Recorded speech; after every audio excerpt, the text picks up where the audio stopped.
आज हम ये आइडिया लेने वाले हैं कि हमारा जो फाइनेंशियल मैनेजमेंट का सब्जेक्ट है ये क्या है।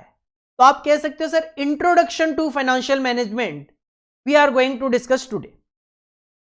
तो देखो सबसे पहले जब वर्ड आता है मेरे सामने फाइनेंशियल मैनेजमेंट इंट्रोडक्शन,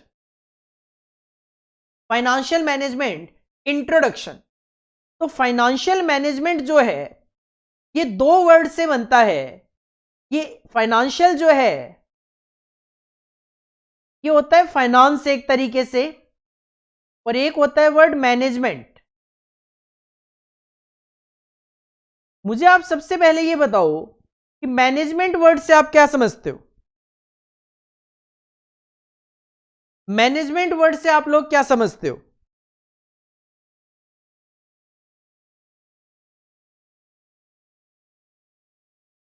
हाँ जी, मेरा क्वेश्चन आप सबसे है मैनेजमेंट वर्ड से आप लोग क्या समझते हो?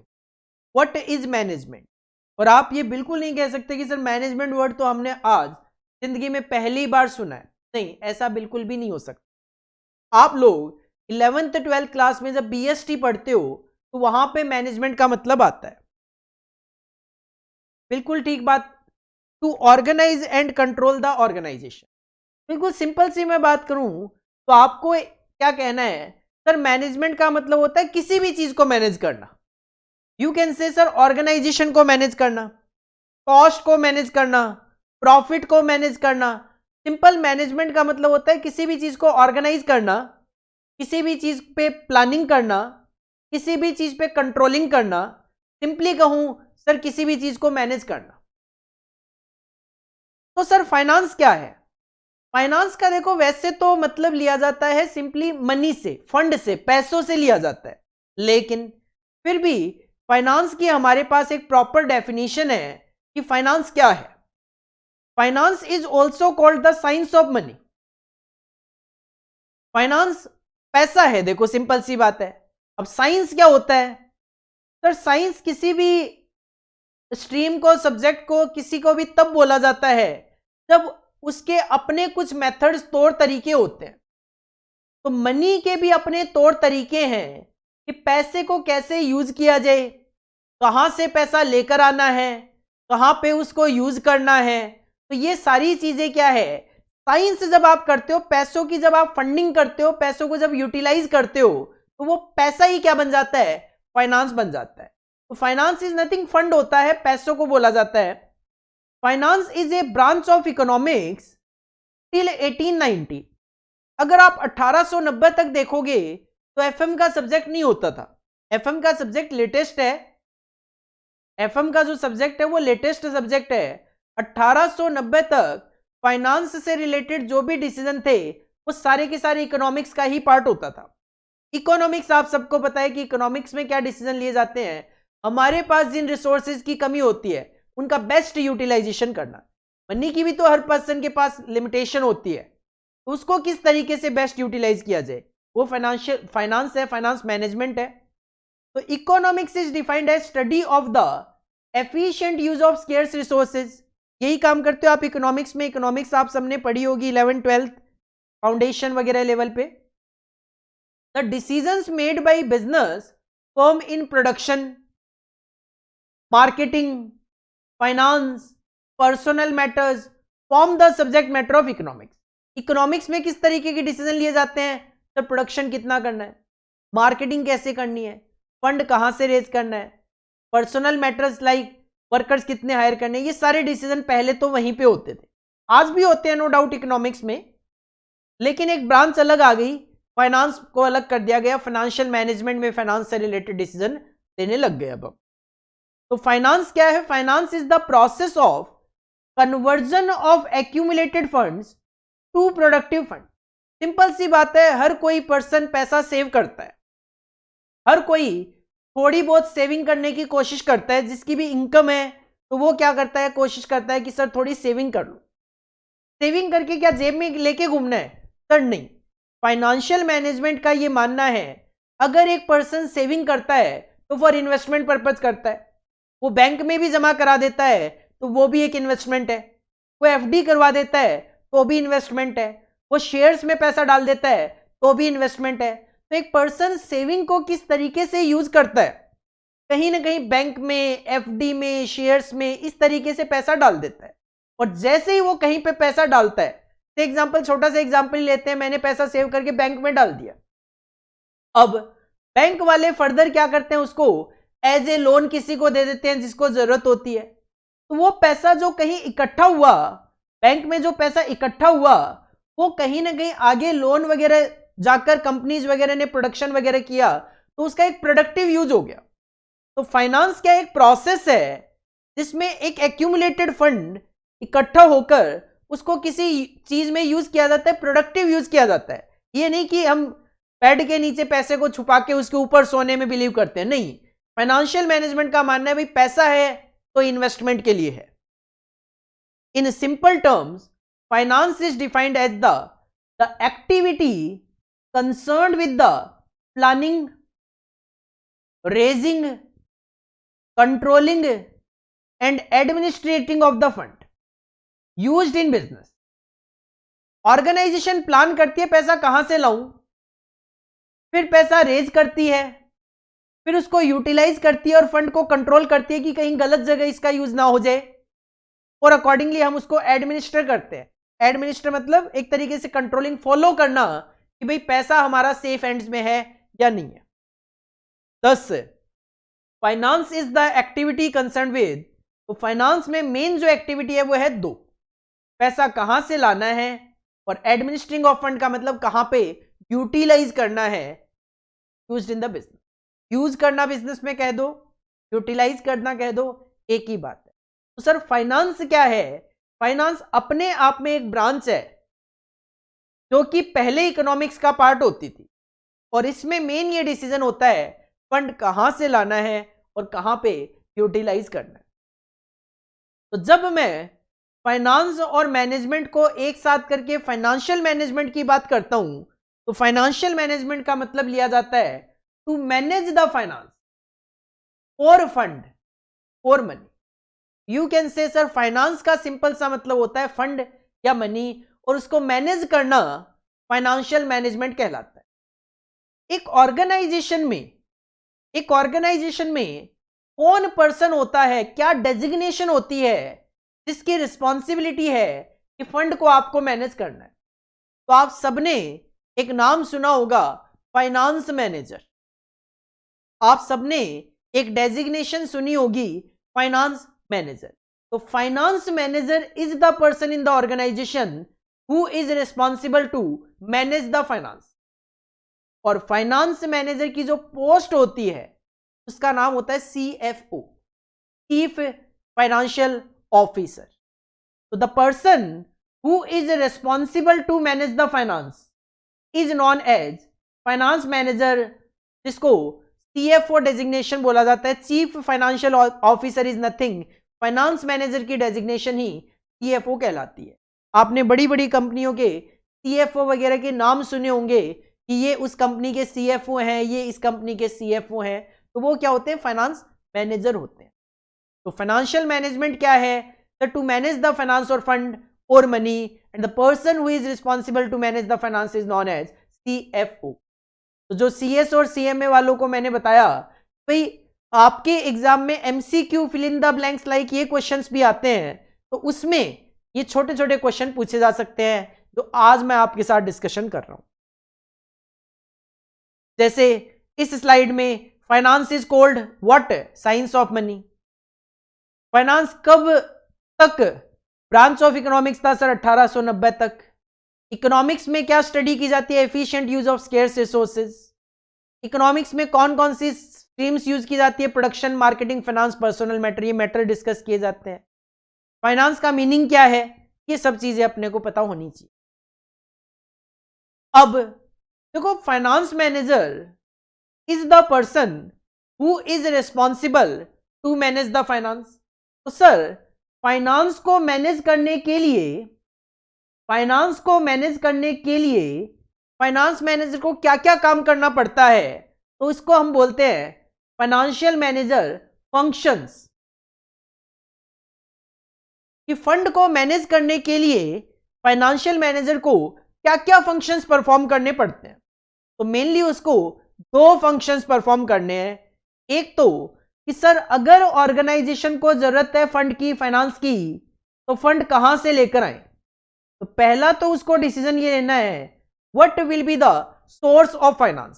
Sir fund equity share capital issue करके लाएं, fund preference share capital issue करके लाएं, फंड एज ए लोन लेकर आए, या फिर कोई और तरीका यूज करना है। तो एक तो फाइनेंशियल मैनेजर को ये डिसीजन लेना है, ये फंक्शन परफॉर्म करना है कि अगर फंड की जरूरत है तो कहां से लेकर आऊं। और अगर आपने फंड रेज कर लिया या आपके पास फंड पड़ा हुआ है सरप्लस, तो फाइनेंशियल मैनेजर का फंक्शन है कि जो मेरे पास फंड है उसको कहां यूटिलाइज किया जाए।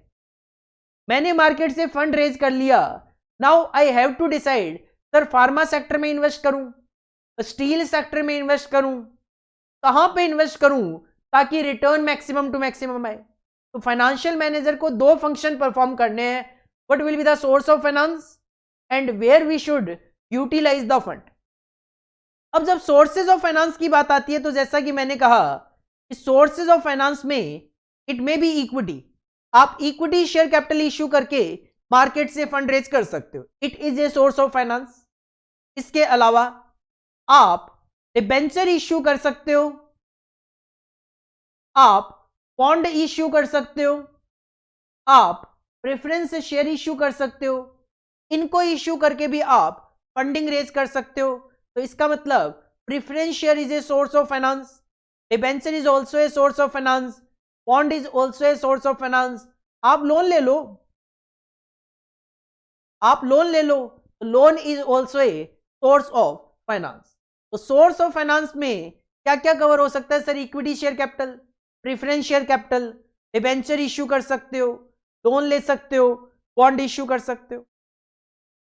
और जब यूटिलाइजेशन ऑफ फंड की बात आती है, यूटिलाइजेशन से पहले सोर्स ऑफ फाइनेंस में, जैसा कि मैंने पहले भी आपको कहा था कि जब फाइनेंस मैनेजर को ये डिसाइड करना है कि फंड कहां से लेकर आऊं, तो उसके माइंड में चलेगा कॉस्ट ऑफ कैपिटल, कि जहां से भी फंड लेकर आऊंगा इक्विटी शेयर कैपिटल के बदले में मुझे डिविडेंड देने पड़ सकते हैं, प्रेफरेंस शेयर कैपिटल के लिए मुझे प्रेफरेंस डिविडेंड देने होते हैं, लोन हो चाहे डिबेंचर हो चाहे बॉन्ड हो, इसके लिए मुझे इंटरेस्ट की कॉस्ट बियर करनी पड़ेगी। तो क्वेश्चन ये अराइज होता है सर फंड कहां से लेकर आऊं, तो फाइनेंस मैनेजर के माइंड में चल रही होती है कॉस्ट ऑफ कैपिटल, कि मैं फंड ऐसी कैपिटल से रेज करूंगा, ऐसी जगह से लेकर आऊंगा, ऐसे सोर्स से लेकर आऊंगा जहां पे मेरी कॉस्ट ऑफ कैपिटल कम से कम इन करूं। तो while deciding source of finance, जब फाइनेंस मैनेजर के माइंड में चल रहा होता है पैसा कहां से रेज करूं, तो द ऑर्गेनाइजेशन मतलब finance manager wants that cost of capital should be minimum. Equity के लिए डिविडेंड, प्रेफरेंस के लिए डिविडेंड, लोन डिबेंचर बॉन्ड्स के लिए इंटरेस्ट, कहां पे कॉस्ट कम से कम दिखाई देगी। और उसके लिए हम पूरा का पूरा एक चैप्टर कॉस्ट ऑफ कैपिटल पढ़ने वाले हैं, जहां पे हम कैपिटल की कॉस्ट कैलकुलेट कर सकते हैं। Accordingly we can decide sir यहां पे कॉस्ट ऑफ कैपिटल कम से कम है तो हमें यहां से फंडिंग रेज करनी चाहिए, यहां पे कॉस्ट ऑफ कैपिटल कम है तो हमें यहां से फंडिंग रेज करनी चाहिए। दूसरा आता है फंड यूटिलाइजेशन। अब अगर मैंने फंडिंग रेज कर ली या फिर मेरे पास फंड ऑलरेडी सरप्लस में है, तो फिर फाइनेंस मैनेजर को डिसाइड ये करना है सर इस फंड को कहां पे यूटिलाइज करूं। और जब फाइनेंस मैनेजर के माइंड में आता है कि फंड को यूटिलाइज कहां पे करूं, तो उसके सामने दो ऑब्जेक्टिव होते हैं। एक, सर ऐसी जगह पैसा इन्वेस्ट होना चाहिए जहां से प्रॉफिट ज्यादा से ज्यादा आए। अगर आपके सामने दो ऑप्शन है फार्मा और स्टील, आप देखो कि कहां से प्रॉफिट ज्यादा आने की उम्मीद है, वहां पे पैसा इन्वेस्ट करो। लेकिन एक ऑर्गेनाइजेशन केवल और केवल प्रॉफिट मैक्सिमाइजेशन को ही ऑब्जेक्टिव माइंड में नहीं रखती जब फंड यूटिलाइजेशन की बात आती है, वो एक दूसरा ऑब्जेक्टिव भी माइंड में रखती। और वो क्या है? वो है wealth maximize, growth of the company. देखो प्रॉफिट मैक्सिमाइजेशन तो एक कंपनी खराब प्रोडक्ट बेचकर भी एक शॉर्ट टर्म पीरियड में कमा सकती है। भाई आप एक हल्का प्रोडक्ट बनाओ, लॉन्च करो, एक बार आपका प्रोडक्ट कस्टमर खरीद लेगा, दूसरी बार नहीं खरीदेगा, लेकिन एक बार ही खरीदेगा, इतनी जनता है, एक एक बार भी अगर खरीदे पहले साल में तो आपको एक मोटा प्रॉफिट मिल ही जाएगा। लेकिन इस सिचुएशन में आप बहुत ज्यादा टाइम तक मार्केट में सरवाइव नहीं कर पाओगे, आपके बिजनेस की ग्रोथ नहीं होने वाली। अगर आपने एग्जांपल 1 लाख शेयर्स इश्यू किए 10-10 रुपए वाले, तो इसका मतलब आपके बिजनेस की वैल्यू 10 लाख है। अब जब आप ग्रो नहीं करोगे, इस तरीके से गलत प्रोडक्ट बेचोगे, तो आपका मार्केट में शेयर प्राइस भी डाउन आ जाता है, 9 रुपए, 8 रुपए, 7 रुपए, 6 रुपए, आपके बिजनेस की वैल्यू गिर जाती है। लेकिन अगर आप अच्छा प्रोडक्ट बेचते हो तो आप धीरे धीरे धीरे धीरे क्या करोगे, ग्रो करोगे। जब एक कंपनी ग्रो करती है तो उसके शेयर का प्राइस भी क्या करता है, ग्रो करता है, बढ़ता है। 10 रुपए का जो शेयर है 11 का हो गया, 12 का हो गया, 15 का हो गया, 20 का हो गया। तो 1 लाख शेयर अगर आपने 10 रुपए वाले इश्यू करे थे, 10 लाख की वैल्यू थी, अगर ग्रोथ की वजह से उसका प्राइस 20 रुपए हो गया, तो आपके बिजनेस की वैल्यू 1 लाख इंटू 20 लाख हो जाए।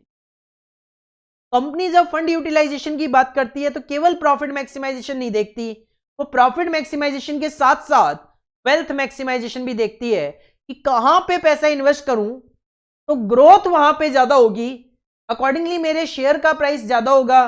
शेयर का प्राइस बढ़ने का मतलब बिजनेस की वेल्थ बढ़ना, बिजनेस की वेल्थ बढ़ना मतलब बिजनेस की वैल्यू बढ़ना।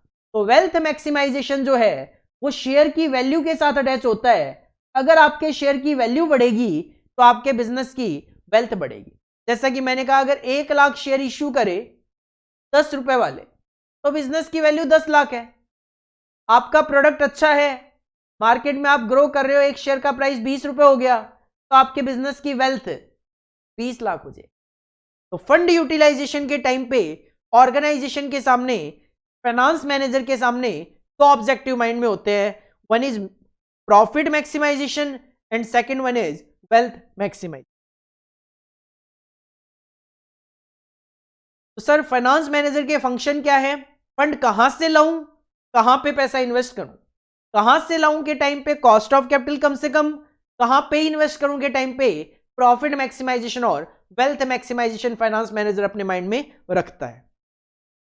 और अब ये जो प्रॉफिट मैक्सिमाइजेशन है, इसको अचीव करने के लिए, ये जो वेल्थ मैक्सिमाइजेशन का ऑब्जेक्टिव है, इसको अचीव करने के लिए फाइनेंस मैनेजर को 3 तरीके के डिसीजन लेने होते हैं। ये जो ऑब्जेक्टिव है, इनको अचीव करने के लिए फाइनेंस मैनेजर को 3 तरीके के डिसीजन लेने होते हैं। और वो डिसीजन कौन कौन से होते हैं सर, एक तो फाइनेंसिंग डिसीजन, एक इन्वेस्टमेंट डिसीजन और एक डिविडेंड डिसीजन। ये 3 तरीके के डिसीजन है जो कि फाइनेंस मैनेजर को लेने हैं to achieve the objective of profit maximization and wealth maximize. Sir fund कहां से लाऊं ताकि कॉस्ट कम से कम आए, बिजनेस की वैल्यू ज्यादा से ज्यादा हो। पैसा इन्वेस्ट कहां करूं कि सर प्रॉफिट मैक्सिमम हो, वेल्थ मैक्सिमम हो। डिविडेंड डिसीजन, डिविडेंड डिसीजन के टाइम पे फाइनेंस मैनेजर ये सोचता है कि कितना डिविडेंड दे दिया जाए कि इन्वेस्टर भी खुश हो जाए और कितना पैसा रिटेन कर लिया जाए ताकि हम फर्दर अपने बिजनेस में इन्वेस्टमेंट भी कर सके। तो डिविडेंड डिसीजन के टाइम पे finance manager has to decide कि जो हमने प्रॉफिट कमाया है उसमें से कितना % डिविडेंड दे दूं ताकि इन्वेस्टर खुश हो जाए और कितना % मैं अपने पास रख लूं ताकि फ्यूचर में फर्दर इन्वेस्टमेंट के लिए अपने पास पैसा भी रह जाए। तो 3 तरीके के डिसीजन कौन से, फाइनेंसिंग, इन्वेस्टमेंट और डिविडेंड। तीनों में करना क्या है, तो फाइनेंसिंग डिसीजन में डिसीजन ये लेना है where to get the money from, पैसा कहां से लाया जाए। तो इससे आपका जो सोर्स ऑफ फाइनेंस का ऑब्जेक्टिव है कि कॉस्ट ऑफ कैपिटल कम से कम होनी चाहिए, वो वाला ऑब्जेक्टिव आप फाइनेंसिंग डिसीजन से अचीव कर सकते। कितना डेट लेके आऊं, कितना इक्विटी लेके आऊं ताकि मेरी कॉस्ट ऑफ कैपिटल कम से कम हो। तो व्हाइल टेकिंग दिस डिसीजन, जब फाइनेंस मैनेजर फाइनेंसिंग डिसीजन लेता है तो इसका ऑब्जेक्टिव क्या होता है, objective of the organisation is to keep the cost of capital minimum.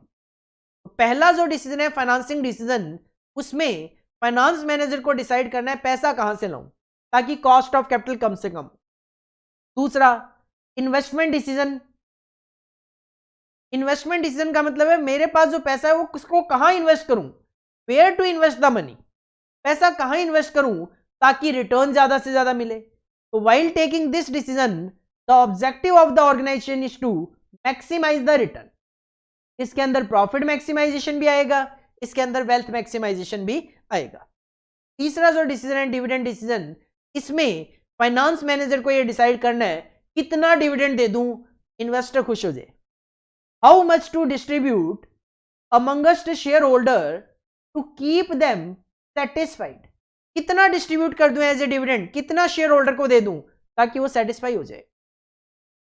तो while taking this decision, the objective of the organisation is to maximise the market price per share. हमारे पास एक पूरा का पूरा चैप्टर भी है डिविडेंड डिसीजन का. हम उसमें देखेंगे कि जो डिविडेंड का परसेंटेज है, डिविडेंड कंपनी कितना देती है, कम देती है, ज्यादा देती है, उसके अकॉर्डिंगली शेयर का प्राइस अफेक्ट होता है.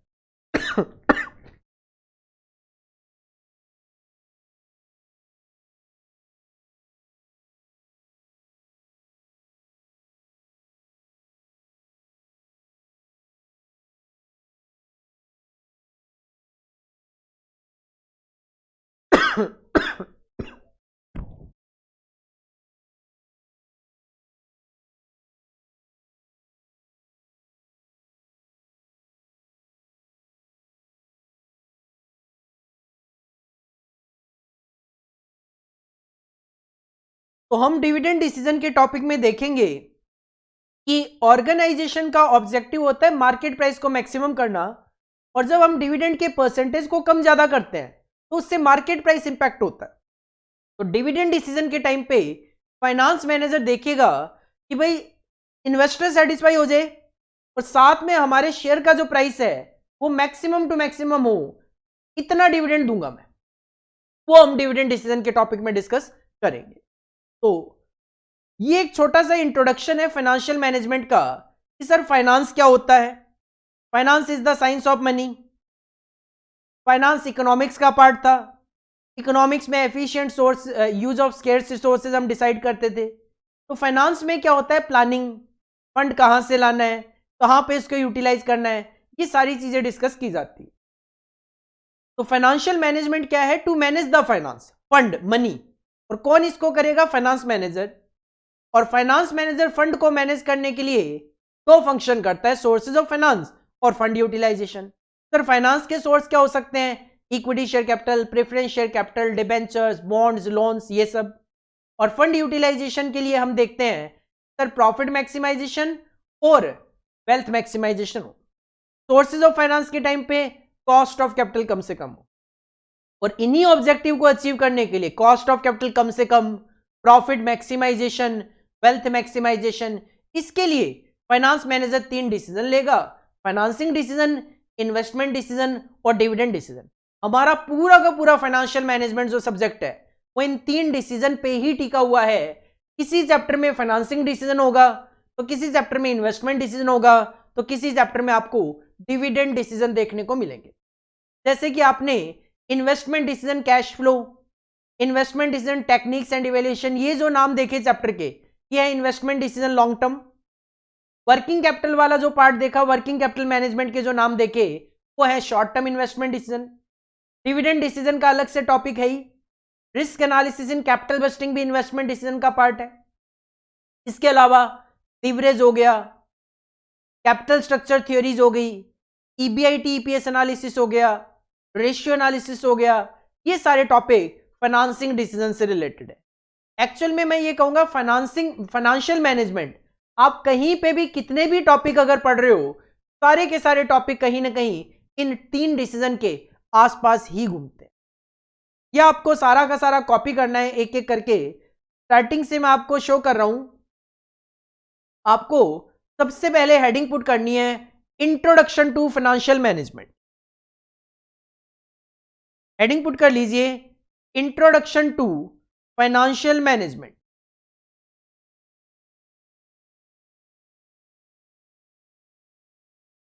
Introduction to financial management.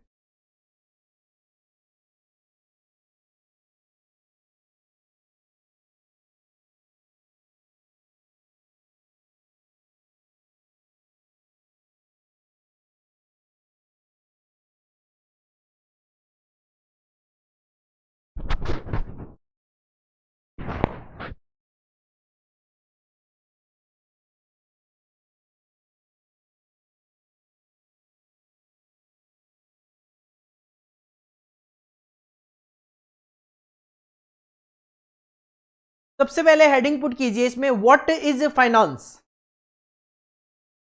सबसे पहले हेडिंग पुट कीजिए, व्हाट इज फाइनेंस, कि फाइनेंस क्या है, व्हाट इज फाइनेंस। और फाइनेंस क्या है, उसमें ये जो 7 पॉइंट्स हैं ये आप कॉपी कर लीजिए। कि आपको MCQ fill in the blanks type जो क्वेश्चंस आते हैं उनको करने में ये 7 पॉइंट्स आपकी हेल्प कर सकता है।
नेक्स्ट आप हेडिंग पुट कर लीजिए, व्हाट इज फाइनेंशियल मैनेजमेंट, और उसमें लिख लीजिए, टू मैनेज द फाइनेंस और फंड और money, and the person who is responsible to manage the finance is known as financial manager. जिसका जो डेजिग्नेशन पोस्ट होती है उसको बोलते हैं CFO, chief financial officer. CFO की फुल फॉर्म लिख देता हूं मैं, चीफ फाइनेंशियल ऑफिसर।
इसमें आप हेडिंग डाल लीजिए, financial manager functions, financial manager functions.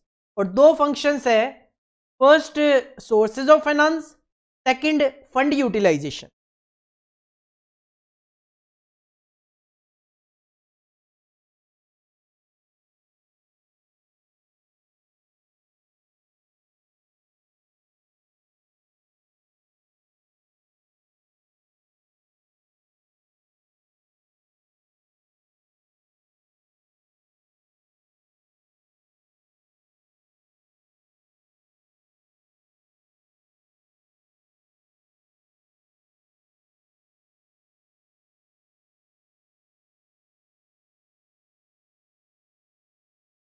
इसके बाद हेडिंग पुट कर लो सोर्सेज ऑफ फाइनेंस, कि सोर्सेज ऑफ फाइनेंस में क्या क्या कवर किया जा सकता है। Sources of finance heading put करके उसमें पॉइंट नंबर 1 लिख लीजिए equity share capital.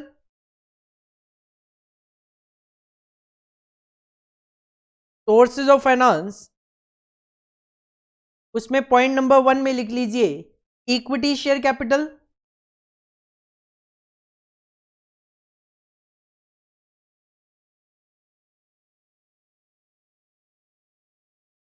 Second point में लिख लीजिए preference share capital, preference share capital.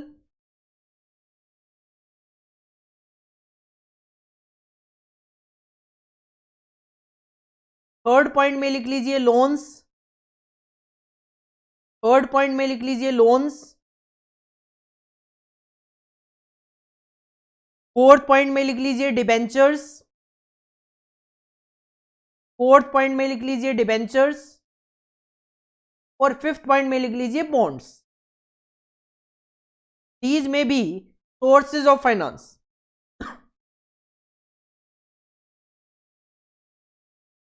और इसी के नीचे लिख लीजिए while deciding sources of finance the organization wants that cost of capital should be minimum।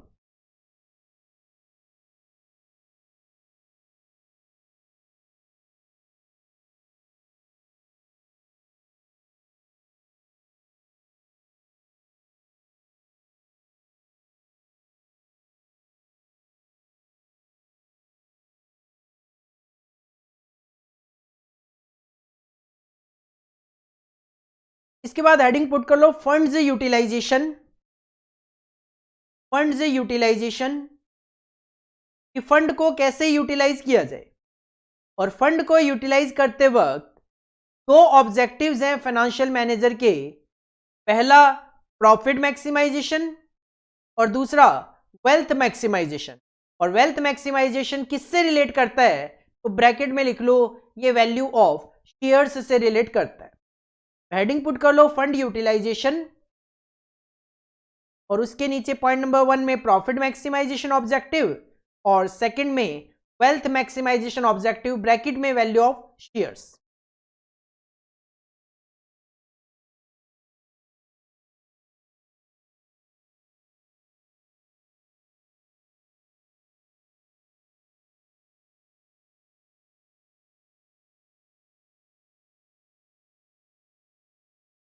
उसके बाद हेडिंग डाल लो decision, financial manager decisions, financial manager decisions कि फाइनेंशियल मैनेजर को 3 तरीके के डिसीजन लेने होते हैं टू अचीव दीज ऑब्जेक्टिव।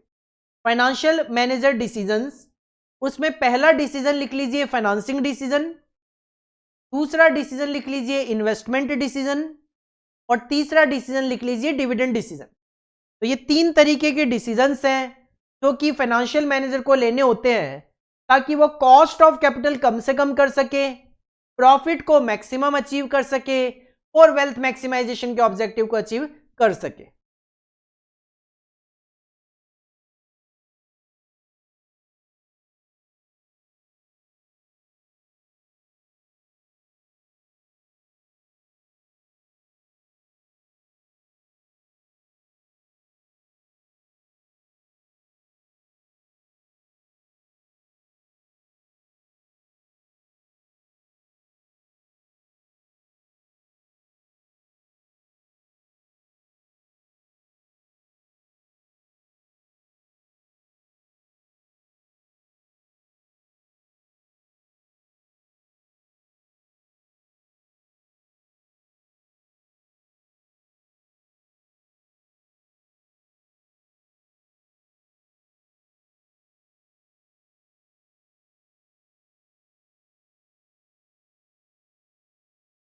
और कौन सा डिसीजन कौन से ऑब्जेक्टिव को अचीव करने में हेल्प करता है, इसके लिए आप आगे की ये जो 2 स्लाइड्स है इनको कॉपी कर लीजिए कि फाइनेंसिंग डिसीजन में हमें डिसीजन तो ये लेना है कि पैसा कहां से लाए और ऑब्जेक्टिव है हमारा कॉस्ट ऑफ कैपिटल कम से कम रखना।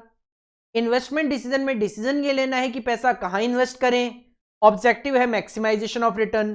सिमिलरली डिविडेंड डिसीजन में हमारा ऑब्जेक्टिव है ये जानना कि कितना डिविडेंड दूं कि इन्वेस्टर सेटिस्फाई हो जाए, और ऑब्जेक्टिव है वेल्थ मैक्सिमाइजेशन अचीव करना।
आज जो मैंने आपको ये इंट्रोडक्शन बताया है, इंट्रोडक्शन टू फाइनेंशियल मैनेजमेंट, आप बिल्कुल ये मत समझ लेना कि मैंने आपको कोई चैप्टर करवा दिया है, नहीं।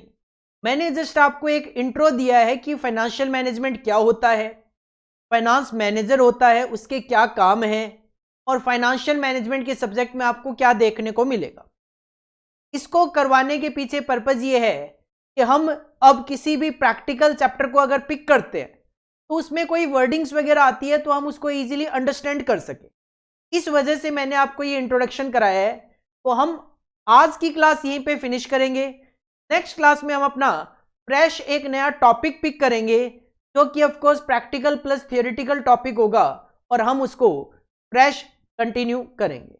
आज की क्लास का मेन मोटिव यही था कि आपको फाइनेंशियल मैनेजमेंट सब्जेक्ट के बारे में थोड़ी सी नॉलेज मिल जाए।